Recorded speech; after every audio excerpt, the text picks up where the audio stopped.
You need to know that I'm a rider. The new Need for Speed is out, and is redefining the genre as a whole. Unfortunately, the game is coming out only on next-gen systems, while the PC version comes out next year. However, there's an alternative for those people, but it is a mobile game.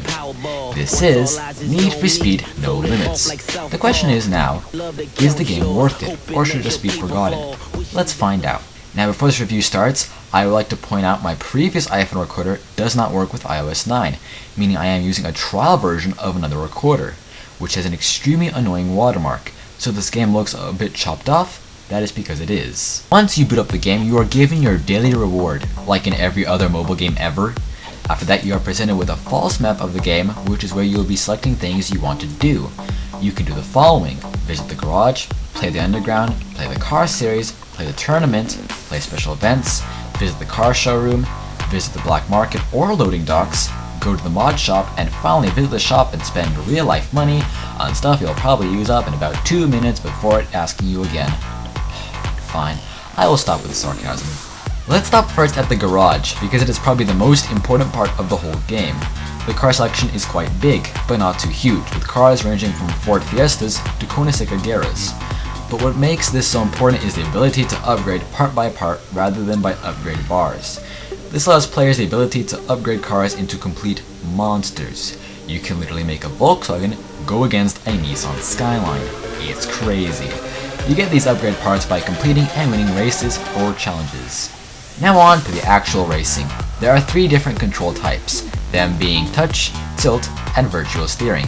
Honestly, I go with tilt, because if there is anything good about mobile devices, it is their built-in accelerometer. However, you may notice there is no steering sensitivity, which leads us to our first problem with this game. It is not a huge baddie, but it is annoying that it is not a feature. There are 4 areas to play, which I shall happily restate.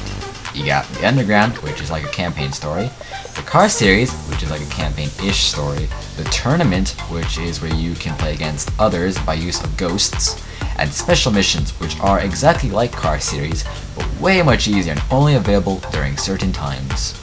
Once you have chosen your fancy and type of race, it is time to rev up them engines by tapping a gas pedal, which is literally the only time you press it because this has auto acceleration. Games these days, man, they're just way too simple. After revving, the race begins. Sliding your finger up brings nitro boosts, while sliding your finger down turns you into drift mode, not brake, because there isn't one.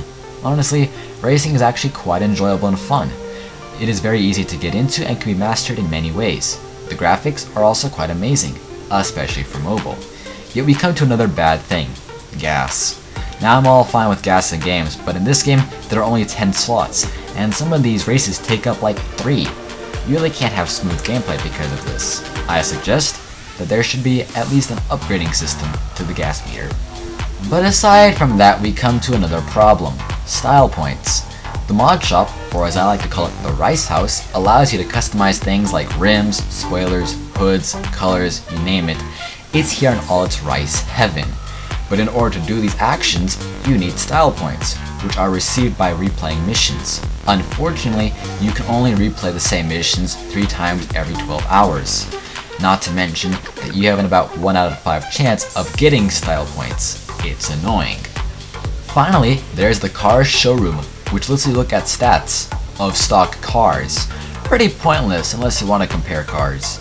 And that's it for Need for Speed No Limits. And you know what? I don't think it was really that bad. Sure, you can only get 10 slots for gas, and there's no steering sensitivity, but I think this is a polished game. If you're waiting for the new Need for Speed to come out for PC and just want a time waster, this is your solution. I would recommend this to anyone, even if you have to go through some limitations.